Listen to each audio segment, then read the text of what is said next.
kakapasok lang na balita, Torre, nirelieve na. Ako tumalam na ba ang karma? O baka magdipidabuluwit siya? Sana all. O baka naman may nasaktan nung sinabing yung addict daw pangit, yung mga sinabi niya nakaraan. Baka may nasaktan. O baka may nangyari na doon sa mga isinampang kaso niya. O baka maraming baka. Pero alamin natin kung anong dahilan kaya. Ito yung isang bagay na sinasabi ko nga sa sarili ko eh. No wonder, tama talaga yung sinabi ni Pangulong Duterte na we have a weak president.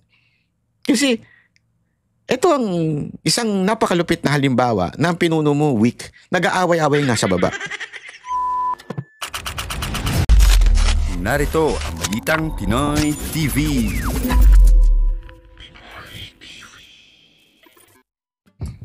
Magandang araw po sa inyong lahat. Ako po si Banat Bay at ito pag-usapan naman natin ang mga may init na issue sa lipunan. Ako po, grabe ho itong nangyayari ho dito sa Pero bago po mangyari ang mga ganyang klaseng usapan, ulitin lang po natin mga kababayan, baka naman pwede mag-subscribe na po kayo kasi sa mga nanonood, 52% hindi nakasubscribe. Pero alam nyo nakita ko yung statistics medyo umaangat na po ito. Marami na po ang nanonood na nakasubscribe. Pero kung maaari pa, yung iba pa, yung remaining na nanonood, baka naman pwede tayo mag-subscribe. Okay. Ito na nga, pag-usapan na po natin. Kinonfirm niya. Meron siyang kinonfirm. Hindi ko lang alam, pero sino kaya yung kinonfirm niya? So, di ba kaya nga matindi. Hindi, alam nyo, speaking of Torre ako, eto, panoorin nyo ito. Ako, may naaamoy ako dito. Sabi ko nga, sige lang, go lang. Sabi niya, kasi alam mo, sabi nila, di ba, pag ang tao daw nagko-commit na mistake, wag mong pigilan. Hayaan mo siya mag-commit ng mistake. Panoorin natin. May ilang personalidad na umeepal sa PNP. Sinabi yan mismo ni PNP Chief Police General Nicolas Torre sa gitna ng hinaharap na kontrobersya ng police force. Kaugnay ito sa umunoy turf war sa pagitan ni Torre at Napolcom na pinamumunuan ni Interior Secretary John Vic Remulla. Unang nilabas sa Billionaire News Channel ang issue ng pagharang ng Napolcom sa balasahan na ipinatupad ni Torre sa kanilang hanay. Ayon sa police chief, nagdudulot ito ng negatibong epekto sa PNP. Pero handa umano ang top cop na makipag-usap sa mga hindi niya pinangalanang tanggapan o individual. Sa paniwalang iisa sila ng layunin para sa hanay. Wala pang tugon si Secretary Remulla hinggil sa issue. Nako, ayan na nga. So, ayan na nga po yung sinasabi ni Torre na meron daw umeepal. Ay, grabe ka. Kasi, bigyan ko lang kayo ng konting konteksto. Merong mga inilagay sa posisyon. Siyempre, nung naging PNP chief siya, may nilagay siya sa mga pwesto. Na ito, gusto ko ito. Alam mo naman si Torre, feeling hari yan Oh. May pagkapareho sila ni Romualdez na feelingero na sila ang presidente. So nilagay niya sa pwesto ito mga ito, di ba? And hindi nagustuhan ng Napolcom. At ang pinuno ng Napolcom ay si Remulla. Naku, isa pang matigas din yan, si Remulla. Feeling din niya kanyang Cavite. Hindi, tapos feeling din niya na siyempre, yung kapatid niya nasa DOJ. At the same time, feeling din niya malapit talaga siya sa presidente. So, pare-pareho silang feeling mga magagaling. Di ba? Di banggaan sila ngayon. Sino ang kakampihan ng presidente? Alam mo? Ito ito yung isang bagay na sinasabi ko nga sa sarili ko No wonder, tama talaga yung sinabi ni Pangulong Duterte na we have a weak president. Kasi ito ang isang napakalupit na halimbawa na ang pinuno mo weak, nag-aaway-away nga sa baba. Ang tunay na leader na strong, pag nagsalita yan, enough, tama na yan. Diba? Pag tatay, nag-aaway yung mga anak. Pagka yung tatay mahina, medyo mahinang nilalang, pag nagsalita yan, hindi pinapansin ng mga anak. Pero pag yung tatay, pag sinabing tama na yan, kahit anong tapang ng mga anak. Hindi, naalala ko nun kami ng kapatid ko, kita mo parehong lalaki, parehong all boys school lumaki, mga matatapang, may mga fraternity, di ba? Pero pag nandyan na ang tatay namin at dumating na siya, kahit ano yung away namin ni Utol, kahit nag-iita ka na kami, pag dumating ang tatay ko, wala na. Pareho na kaming parang kasi matigas ang tatay ko pag sinabing tigil yan. Wala na, tigil na. Load ka sa buto. Sa buto. Sa munggo. Gago! Wala ka. As in, kahit anong tapang mo, wala na. Wala na yun. Talagang, kasi nga, strong ang tatay. Di ba? Ganon din pagdating sa gobyerno. Pag strong ang presidente, walang mag-aaway ng mga tao sa baba. Kita mo si Duterte, di ba?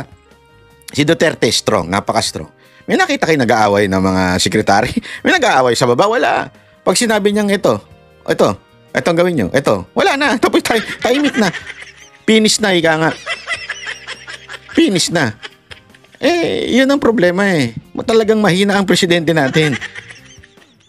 Yun ang katotohanan. Pag balik-baliktarin mo man ang usapan na to, kasi sabi nila, tradisyon, talagang napolcom ang mga recommendation. Kasi may dynamics yan eh. Respetuhan, ika nga. Ang final say nasa PNP chief. Pero nire-respeto niyan ang opinion ng Napolcom. At may opinion din ng Napolcom na sinasabi niyang nasa akin ang kapangyarihan kung sino ilalagay sa pwesto. May kanya-kanya silang opinion. Pero hindi nagiging issue yan kasi nga naggagalangan. At isa pa, takot siya. Una-una, ilalapit siya sa presidente. Mr. President, ito ilalagay natin. Pag may approval na niyan, at tahimik na yung isang partido. Sabihin yung isang part. So, tahimik na yan. Kasi, andali, sabi ng presidente, ilagay ko daw ito eh. Ito na. So, huwag na kayo magreklamo. Ngayon, parang nagkakanya-kanya.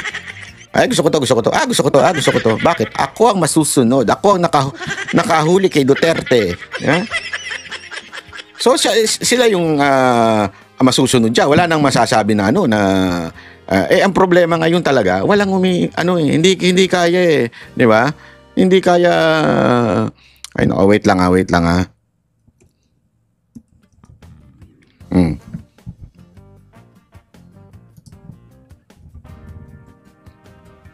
Yun, di ba? So mga kababayan, sana po yung susunod. Ito sabi ko nga ano kaya mangyayari dito sa awayan nila? Kasi medyo pataasan sila ng ihi, pataasan ng ego. Para mga vlogger din, di ba? Yan yung mga vlogger, pataasan ng ihi, mga animal. Totoo naman eh. Gago! Sino ang nauna? Gago! Sinong malapit sa mga Duterte? Gago! Di kayo na ang anak ng Diyos. Bahala kayo sa buhay niyo. Hindi, alam mo. Hindi, eto ha.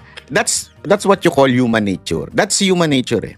Tandaan ninyo kahit nung panahon na ating Panginoong Yesus ay nasa lupa, kahit yung mga disipulo niya, na ang ganda-ganda na ng tinuturo ng Panginoong Yesus about serving the people, being humble, being the first and the last, they would even ask, sinong uupo sa tabi mo?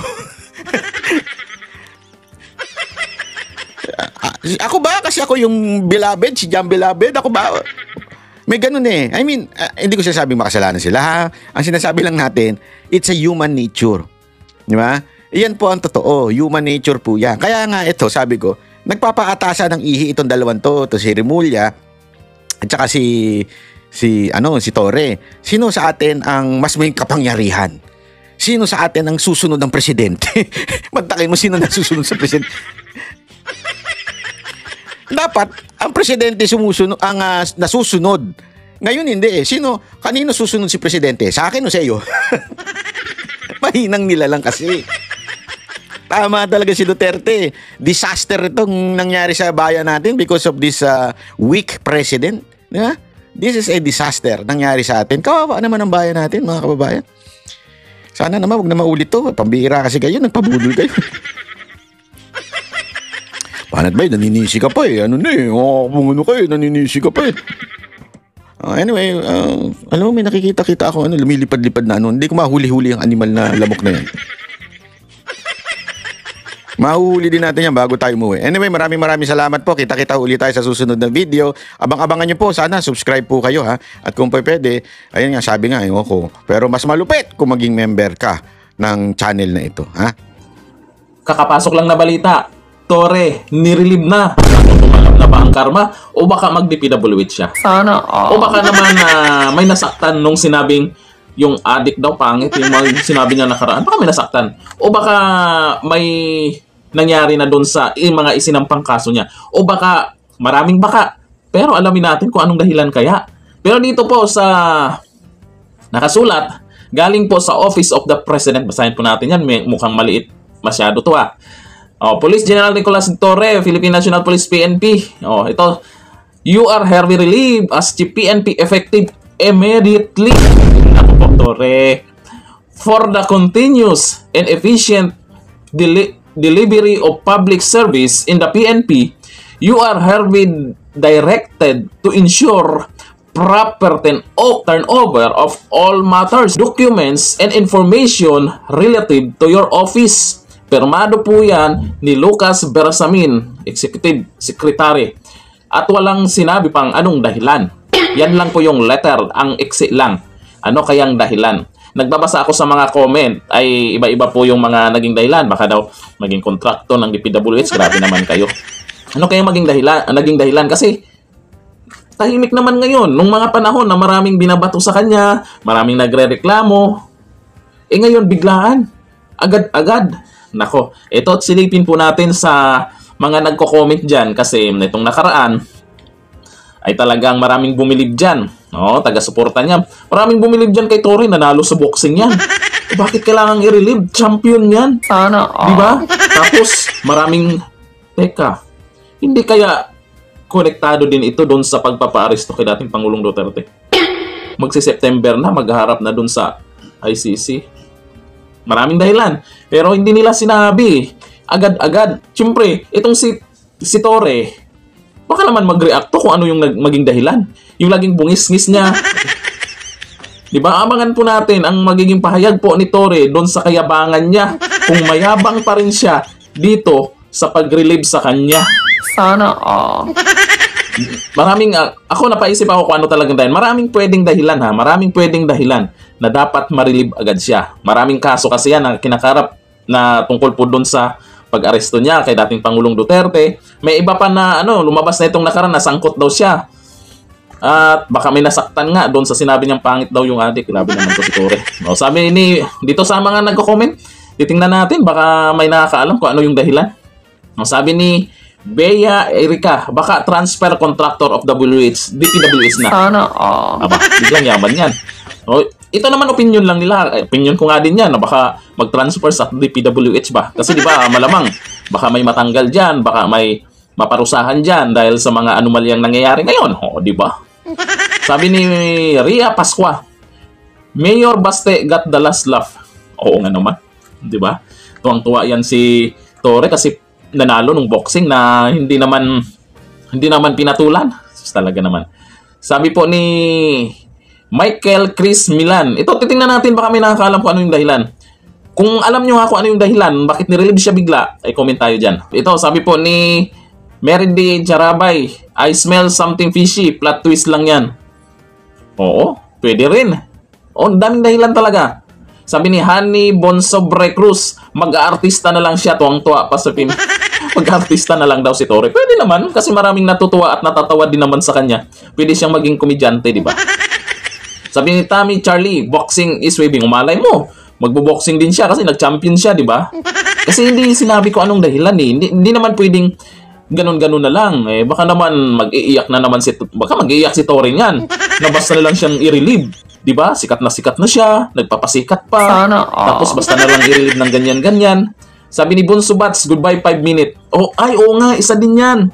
Yung pinagyayabang niyang 911, di ba, pinagyabang niya, andun si Dunyor sa harap niya na may lugar na ni-request. Tapos sabay sumablay na naman, nagka-burn out. Tapos mayroong mga reklamo na may mga tumatawag na hindi nasasagot kaagad. 3 minutes quick response daw. Pero hindi naman nasasagot kaagad. Wala din. Di ba? Matagal din kung hindi naman nasasagot kaagad. Anuhin mo naman yung 3 minutes kung hindi nasasagot kaagad. May mga nagre-reklamo na ganon. Maraming dahilan talaga. Abangan po natin kung anong dahilan. Kasi dito sa letter, napaka-iksi ng letter, pabilisan lang to. Eto dito, sa nangyari, may natutuwa, meron ding nagdududa. Baka drama-drama. Kasi hindi kasi sinabi kung anong dahilan nila. Kung bakit nirelieve kaagad itong si Torre. Kasi siyempre, itong mga nakasuporta kay Torre, maha-hurts yan. Diba? Ito na nga mga kabalita. Ano na ang masasabi nyo patungkol sa balitang ito? Please comment down below mga kabalita. Pag-usapan natin yan sa comment section. At kung di ka pa nakasubscribe sa ating channel, baka naman